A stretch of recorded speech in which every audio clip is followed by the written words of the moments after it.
Hello बच्चों, कैसे हो आप लोग। आज हम लोग देखेंगे सॉल्यूशन चैप्टर का टॉपिक नंबर 9।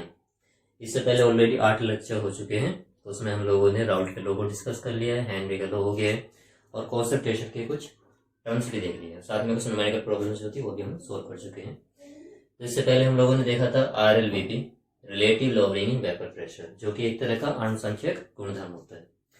तो अणुसंख्यक गुणधर्म को इंग्लिश में बोलते हैं कोलिगेटिव प्रॉपर्टीज। ऐसे गुणधर्म जो विलेय पदार्थ की मात्रा पर निर्भर करते हैं। Those properties which depends upon the number of solute particles, not on the nature of the solute. ऐसे गुणधर्म जो विलेय पदार्थ की, जो कि घोला जा रहा है, उसकी मात्रा या संख्या पर निर्भर करे, इस बात पर निर्भर ना करे कि उसकी प्रकृति कैसी है, उस बात पर निर्भर नहीं करते। हाँ, सॉल्वेंट की प्रकृति पर निर्भर कर सकते हैं।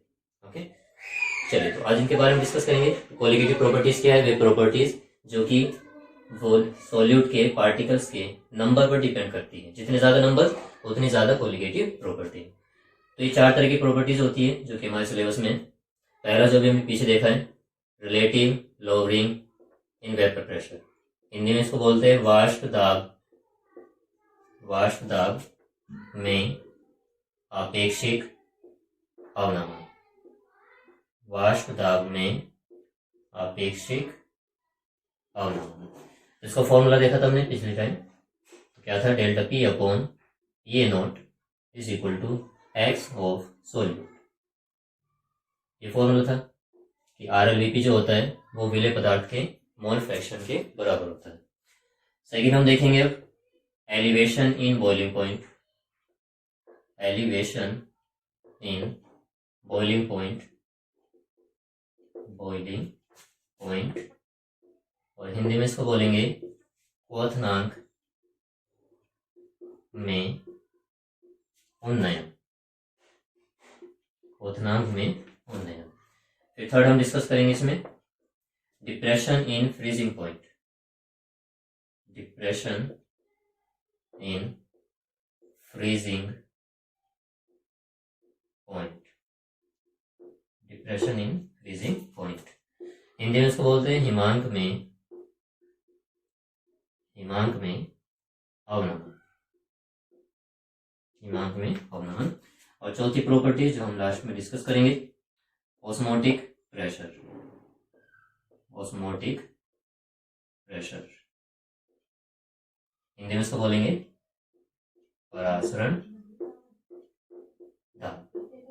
तो ये हैं 4 अणुसंख्यक गुणधर्म या कोलिगेटिव प्रॉपर्टीज, जिसमें से फर्स्ट हम ऑलरेडी कवर कर चुके हैं।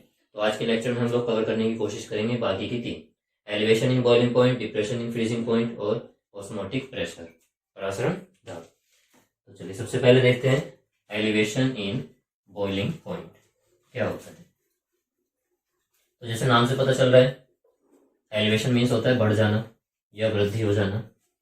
किसमें? बॉइलिंग पॉइंट में। तो बॉइलिंग पॉइंट का बढ़ जाना, इसी को बोला जाता है एलिवेशन इन बॉइलिंग पॉइंट। चलिए तो एग्जाम्पल से लेकर इसको समझने की कोशिश करते हैं। तो जनरली कोई भी प्योर वाटर अगर होता है तो वो कितने डिग्री पर उबलता है? 100 डिग्री सेल्सियस पर। यानी कि इसका जो बॉइलिंग पॉइंट होता है T1, वो कितना होता है? 100 डिग्री सेल्सियस। या इसी को हम ऐसे भी लिख सकते हैं 373 केल्विन। 273 में ऐड कर देंगे 273, तो 373 केल्विन। ओके, तो जब हम इसको गर्म करते हैं तो अगर ये प्योर वाटर है तो सरफेस पर सिर्फ इसी के मॉलिक्यूल मौजूद होंगे, बाकी और किसी के मॉलिक्यूल नहीं होंगे। और सरफेस पर जितने ज्यादा मॉलिक्यूल होंगे उतनी ही ज्यादा उनकी वेपर बनेगी और वो उतना ही ज्यादा वेपर प्रेशर लगाएगी। ओके, वेपर प्रेशर लगाएगी। अब इसमें हम क्या करते हैं, कोई भी नॉन वॉलेटाइल सॉल्यूट ऐड कर देते हैं। जैसे चाय बना रहे हैं, तो चाय बनाते टाइम अगर वो उबलना शुरू हो जाती है तो उसमें थोड़ी सी चीनी डाल दो या एक छोटी सी कटोरी डाल दो। तो उससे होता क्या है, चाय के उबलने की जो दर है वो थोड़े टाइम के लिए कम हो जाती है। चाय उबल रही थी तो उसका बॉइलिंग पॉइंट था कुछ बॉइलिंग पॉइंट रहा होगा 100 डिग्री सेल्सियस या 110 डिग्री सेल्सियस। जब उसके अंदर चीनी या फिर कुछ चाय पत्ती वगैरह डाल देते हैं तो होता क्या है कि पहले जो हीट थी वो सारी की सारी पानी के द्वारा कंज्यूम की जा रही थी। चाय के केस में वो सारी की सारी चाय के द्वारा कंज्यूम की जा रही थी। जब उसमें हमने चीनी डाल दी या फिर चाय की पत्ती डाल दी तो कुछ हीट चीनी के मॉलिक्यूल को गर्म करने में वेस्ट हो रही होगी, कुछ हीट चाय के पत्ती के मॉलिक्यूल को गर्म करने में हीट हो रही होगी, वेस्ट हो रही होगी, और जो बची कुछ हीट है वो बाकी की चाय को मिल जाएगी। तो उससे होता क्या है कि बॉइलिंग पॉइंट बढ़ जाता है। पहले उबल रही थी लेकिन उबलना बंद हो गया उनको डालने पर, थोड़े टाइम के बाद में टेम्परेचर जब बढ़ता चला जाएगा तो वो धीरे धीरे फिर उबलना शुरू हो जाती है। तो ऐसे कुछ यहाँ पे देखते हैं वाटर के केस में कि अगर वाटर प्योर है तो 100 डिग्री सेल्सियस पर ये उबलना शुरू हो जाएगा। बॉइलिंग पॉइंट क्या होता है? वह है टेम्परेचर जिस पर कोई द्रव वाष्प में बदलने लगे, या फिर वह टेम्परेचर जिस पर किसी द्रव का वाष्प दाब या वेपर प्रेशर वायुमंडलीय दाब यानी कि एस्मोटिक प्रेशर के बराबर हो जाए, एटमॉस्फेरिक प्रेशर के बराबर हो जाए, तो उसको बोला जाता है बॉइलिंग पॉइंट। और बॉइलिंग पॉइंट पर जो लिक्विड स्टेट होती है वो इक्विलिब्रियम में रहती है गैसेस स्टेट के, इन दोनों के बीच में इक्विलिब्रियम होता है, उसी को हम लोग बोलते हैं उसका बॉइलिंग पॉइंट। तो अगर हम इसमें नॉन वॉलेटाइल सॉल्यूट मिला देते हैं, जैसे पानी के अंदर हमने चीनी अगर मिला दी, चीनी या फिर नमक मिला दिया, तो उससे होगा क्या कि इस सॉल्यूशन के अंदर, अभी सॉल्यूशन बन चुका है, इस सॉल्यूशन के अंदर अब कुछ मॉलिक्यूल चीनी के भी है और कुछ वाटर के भी है। पहले जितनी भी हीट हम दे रहे थे वो सारे वाटर के मॉलिक्यूल को मिल रही थी। अब हीट जो है, थोड़ी सी हीट जो है वो चीनी के मॉलिक्यूल को मिलेगी, और जो बाकी बची कुछ हीट होगी वो वाटर को मिलेगी। तो हीट बढ़ गई यहाँ पर। हीट बढ़ने से क्या होगा कि वाटर के मॉलिक्यूल को उतनी ज्यादा हीट नहीं मिल पाएगी जितनी पहले मिल रही थी, तो इनका जो उबलना है थोड़े टाइम के लिए कम हो जाएगा। जब जैसे ही टेम्परेचर बढ़ता जाएगा तो धीरे धीरे फिर से उबलना शुरू हो जाएंगे। जैसे प्योर सॉल्वेंट जब था तो 100 डिग्री सेल्सियस पर उबल रहा था, जब हमने इसमें चीनी डाल दी या नमक डाल दिया तो अब इसके जो उबलने की दर है वो थोड़ा बाद में होगी, यानी कि जब टेम्परेचर थोड़ा सा और बढ़ा देगी। मान लीजिए 103 डिग्री सेल्सियस टेम्परेचर कर दिया विलियन का चीनी डालने के बाद, तब जाकर ये उबल रहा है। तो ये जो क्वथनांक में वृद्धि हो रही है, जो बॉइलिंग पॉइंट में जो इंक्रीज हो रहा है कि 100 से 103 डिग्री सेल्सियस जा रहा है, इसी को बोलते हैं एलिवेशन इन बॉइलिंग पॉइंट, क्वथनांक में उन्नयन। तो इनमें से बड़ी वैल्यू कौन सी है? T2 डेफिनेटली सॉल्यूशन का क्वथनांक, और T1 क्या है? शुद्ध विलायक का क्वथनांक। तो डिफरेंस अगर निकालते तो बड़ी वैल्यू में से छोटी को माइनस करते हैं। तो अगर हम निकालते हैं एलिवेशन इन बॉइलिंग पॉइंट, तो डेल्टा टीबी, टीबी का मतलब है एलिवेशन इन बॉइलिंग पॉइंट, तो बड़ी वैल्यू T2 माइनस छोटी वैल्यू T1। ओके, और ये डायरेक्टली प्रोपोर्शनल होती है मोलैलिटी के, T2 minus T1 directly proportional to molality. या इसको ऐसे लिख सकते हैं delta TB is equal to KB, KB क्या है? Molal elevation coefficient into N. या फिर इनको ऐसे लिख सकते हैं delta TB is equal to KB into molality का फॉर्मूला होता है weight of the solute into 1000 upon में molecular mass of the solute into weight of the solvent, weight of the solvent. तो डेल्टा टीबी है तो इसकी जो unit होगी या तो डिग्री सेल्सियस या केल्विन।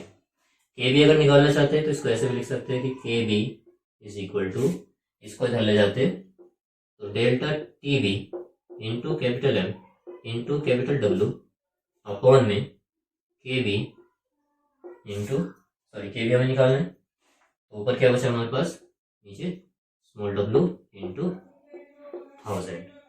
तो ये हो जाएगा किसका? केबी का फॉर्मूला। और केबी की यूनिट होती है डिग्री सेल्सियस पर मोल केजी या केल्विन पर मोल किलोग्राम केबी। तो केबी क्या है यहाँ पे? केबी है मोलल एलिवेशन कोफिशिएंट। ये एक नियतांक होता है जो कि लिक्विड पर डिपेंड करता है, इसकी वैल्यू लिक्विड पर डिपेंड करती है, किसी भी लिक्विड के लिए इसकी जो वैल्यू है वो कांस्टेंट रहती है। तो ये था केबी मोलल एलिवेशन कोफिशिएंट। ठीक, तो इसका ग्राफ देखते हैं अब कि ग्राफ कैसा आता है इसका। तो बॉइलिंग पॉइंट की डेफिनेशन क्या थी? वह टेम्परेचर जिस पर किसी लिक्विड का वेपर प्रेशर एटमॉस्फेरिक प्रेशर के बराबर हो जाए, उसी को बोला जाता है उसका बॉइलिंग पॉइंट। जैसे वाटर का 100 डिग्री सेल्सियस होता है, लेकिन जब उसी प्योर वाटर में कोई इम्प्योरिटी मिला दी जाती है, कोई सॉल्यूट मिला दिया जाता है, तो उसका बॉइलिंग पॉइंट बढ़ जाता है। तो बॉइलिंग पॉइंट में जो वृद्धि हो रही है इसी को क्या बोला जाता है? Elevation in boiling point. यहाँ पर मैं ले लेता हूँ P, एटमॉस्फेरिक प्रेशर। यहाँ पर मान लेते हैं जो P है वो 1 atm के बराबर है, क्योंकि बाह्य वायुमंडलीय दाब 1 atm होता है। ये रहा 1 atm प्रेशर। ओके, यहाँ से हमने इसको गर्म करना शुरू किया, यहाँ से इसको गर्म करना शुरू किया। यहाँ मान लेते हैं टेम्परेचर, एक्स एक्सिस पर टेम्परेचर ले लेते हैं, वाई एक्सिस पर एक्सटर्नल प्रेशर। ये है 1 atm एक्सटर्नल या एटमॉस्फेरिक दाब। तो अब जैसे जैसे हम इसको गर्म करते हैं तो होगा क्या, जो वाष्प है वो धीरे धीरे बनना शुरू होगी और सरफेस पर एक दाब लगाएगी जिसको वाष्प दाब कहते हैं। तो जैसे जैसे टेम्परेचर बढ़ता जाएगा वैसे वैसे वाष्प दाब बढ़ता जाएगा और एक ऐसा टाइम आएगा कि जब वो 1 atm के बराबर हो जाएगा। तो 1 atm के जब ये बराबर हो जाएगा तो उसी पॉइंट को, यानी जिस टेम्परेचर पे लाई कर रहा होगा, तो वही हमारा जो पॉइंट होगा वो उसका बॉइलिंग पॉइंट कहलाएगा। तो यहाँ पर ये जो है इसी को हम लोग T1 कहेंगे। Okay, T1। तो ये कौन सा था हमारा ग्राफ? ये ग्राफ किसके लिए है? ये है प्योर सॉल्वेंट के लिए, प्योर सॉल्वेंट, प्योर सॉल्वेंट के लिए। अब अगर हम लेते हैं किसके लिए? सॉल्यूशन के लिए। तो सॉल्यूशन का हमें पता है कि उसका सॉल्यूशन का या किसी प्योर सॉल्वेंट में जब सॉल्यूट मिलाया जाता है तो उसका वेपर प्रेशर थोड़ा घट जाता है।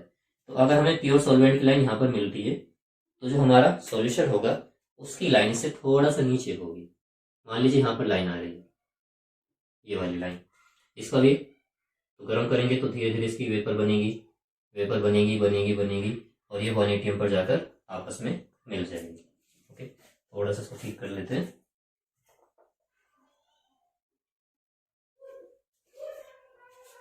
तो ये रहा हमारा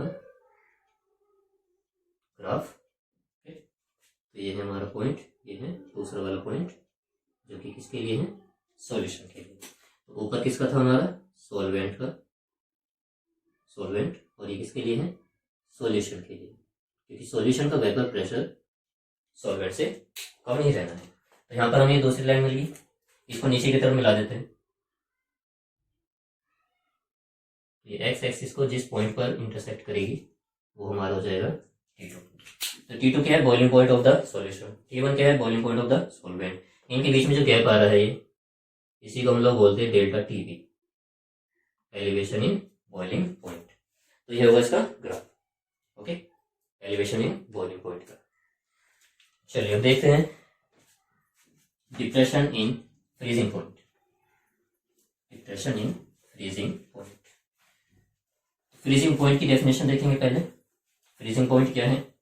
वह टेम्परेचर जिस पर कोई लिक्विड, वह टेम्परेचर जिस पर कोई लिक्विड इसमें बदलना स्टार्ट होता है, सॉलिड में, तो उसको हम लोग बोलते हैं उसका क्या? Melting point. जो मेल्टिंग पॉइंट होता है उस पर सॉलिड और लिक्विड जो स्टेज होती है वो एक दूसरे के साथ में इक्विलिब्रियम में रहती है। जैसे बॉइलिंग पॉइंट में था द्रव और वाष्प एक दूसरे के साथ साम्य अवस्था में थे, उसी तरह से जो सॉलिड और लिक्विड होते हैं वो मेल्टिंग पॉइंट पर, सॉरी फ्रीजिंग पॉइंट पर क्या रहते हैं? एक दूसरे के इक्विलिब्रियम में रहते हैं। तो अगला हम देख लें depression in freezing point. Depression माने घट जाना। किसका घट जाना? फ्रीजिंग पॉइंट का। जैसे वाटर का फ्रीजिंग पॉइंट होता है 0 डिग्री सेल्सियस, तो उसमें अगर कोई अशुद्धि मिला दी जाती है, इम्प्योरिटी, जैसे नमक या चीनी मिला देते हैं, तो उसका जो फ्रीजिंग पॉइंट है वो 0 डिग्री से भी नीचे चला जाता है, -1, -2 या -3 या 3.5। तो ये जो कमी आ रही है फ्रीजिंग पॉइंट के अंदर, इसी को बोला जाता है डिप्रेशन इन फ्रीजिंग पॉइंट। तो ये होता कैसे है समझते हैं इसको। तो वाटर की अगर क्रिस्टलाइन स्ट्रक्चर देखी जाए, जब ये बर्फ फॉर्म में होता है, आइस की फॉर्म में, तो कैसी होती है? कुछ इस तरह से। इसमें जो प्रत्येक हाइड्रोजन, प्रत्येक वाटर का मॉलिक्यूल है वो किससे जुड़ा होता है? 2 वाटर के मॉलिक्यूल से नीचे और 2 वाटर के मॉलिक्यूल से ऊपर की तरफ, हाइड्रोजन बॉन्डिंग के द्वारा। ये होती है इसकी क्रिस्टलाइन स्ट्रक्चर। ऐसे ये भी जुड़ा होगा, यहाँ पे एक इधर की तरफ होगा, फिर एक यहाँ पे होगा और एक यहाँ पे होगा। तो ये है इसकी क्रिस्टलाइन स्ट्रक्चर आइस की। अब हम कुछ ऐसा अगर करें कि इनकी क्रिस्टलाइन स्ट्रक्चर को ही बिगाड़ दे, तो उससे क्या होगा कि जो वाटर पहले आइस फॉर्म में था वो धीरे धीरे लिक्विड फॉर्म में चला जाएगा, क्योंकि अरेंजमेंट जो होता है, स्पेशल तरह का अरेंजमेंट, वो सिर्फ सॉलिड में मिलता है। इरेगुलर अरेंजमेंट कहाँ होता है? लिक्विड में या फिर गैस में। तो अगर हम कुछ ऐसा करें या इसमें कोई ऐसा कंपाउंड डाल दे जो बीच के हाइड्रोजन बॉन्डिंग को तोड़ दे, तो जो मॉलिक्यूल है उनका अरेंजमेंट बिगड़ जाएगा और वो अब इस अरेंजमेंट में नहीं रह पाएंगे और वो इरेगुलर हो जाएंगे। तो वो क्या होंगे, फिर लिक्विड फेज में चले जाएंगे। तो आपको उनको फिर से वही शेप देने के लिए थोड़ा सा और ठंडा करना पड़ेगा, तो टेम्परेचर घटाना पड़ेगा। जैसे वाटर के अंदर ही अगर हम NaCl मिला दें तो NaCl जो होता है बीच के हाइड्रोजन बॉन्डिंग को तोड़ देता है, जिसकी वजह से कुछ टाइम के लिए इसकी जो अरेंजमेंट था, रेगुलर अरेंजमेंट, वो डिस्टर्ब हो जाता है और मॉलिक्यूल थोड़ा दूर दूर हो जाते हैं। तो बर्फ के ऊपर अगर नमक छिड़क दिया जाता है तो बर्फ पिघलने लगता है। वो क्यों? क्योंकि नमक मिलाने पर जो वाटर का फ्रीजिंग पॉइंट है वो 0 से भी नीचे चला जाता है। तो जहां पर इलाकों में काफी ज्यादा बर्फ जम जाती है तो वहां पे नमक डाल डाल के उसको पहले गलाया जाता है और फिर उसको आसानी से साफ कर दिया जाता है, क्योंकि नमक जो होता है एक अच्छा इलेक्ट्रोलाइट है जो कि बीच के हाइड्रोजन बॉन्डिंग को तोड़ सकता है और वाटर के फ्रीजिंग पॉइंट को घटा सकता है। तो पहले वाटर का मान लेते हैं फ्रीजिंग पॉइंट का 0 डिग्री सेल्सियस, या ऐसे लिख सकते हैं 273 केल्विन। ओके, जब इसको हमने क्या करा, कोई सॉल्यूट इसमें ऐड कर दिया तो वो सॉल्यूशन बन गया। ये प्योर सॉल्वेंट था और ये solution.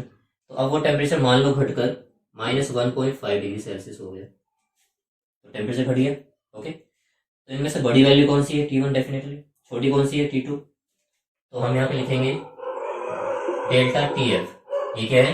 Depression in freezing point. Freezing point में कितनी कमी आ रही है। तो बड़ी वैल्यू कौन सी है? T1। छोटी वैल्यू कौन सी है? T2। और ये भी डायरेक्टली प्रोपोर्शनल होती है किसके? मोलैलिटी के। मोलैलिटी, या इसको ऐसे भी लिख सकते हैं delta TF is equal to KF into molality. वहां पर KB था। KB क्या था? मोलल एलिवेशन कॉन्स्टेंट, और ये है मोलल डिप्रेशन कोफिशिएंट। या इसको ऐसे लिख सकते हैं delta TF is equal to KF into weight of the solute into 1000 upon में molecular mass of the solute into weight of the solvent. एक ये फॉर्मूला हो जाएगा इसका।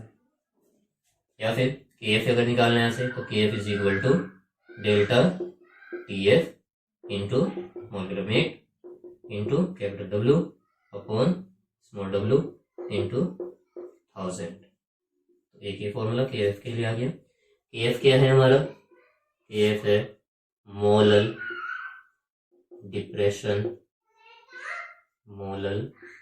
Depression coefficient. तो ये भी सोल्यूट जो सोलवेंट होता है या जो लिक्विड होता है उसी के नेचर पर डिपेंड करता है, और सबके लिए इसकी वैल्यू अलग अलग होती है जो कि कांस्टेंट होती है। तो ये थी कुछ कोलिगेटिव प्रॉपर्टीज। अब इसमें ऑस्मोटिक प्रेशर और बचा हुआ है तो उसको अगले लेक्चर में कवर करेंगे हम। उसके अलावा देखेंगे कि ऑस्मोटिक प्रेशर से जुड़े हुए कुछ और टर्म्स भी होते हैं, जैसे कि isotonic solution, hypotonic solution, reverse osmosis, RO और फिर बॉन्ड ऑफ फैक्टर। तो आज के लिए इतना ही।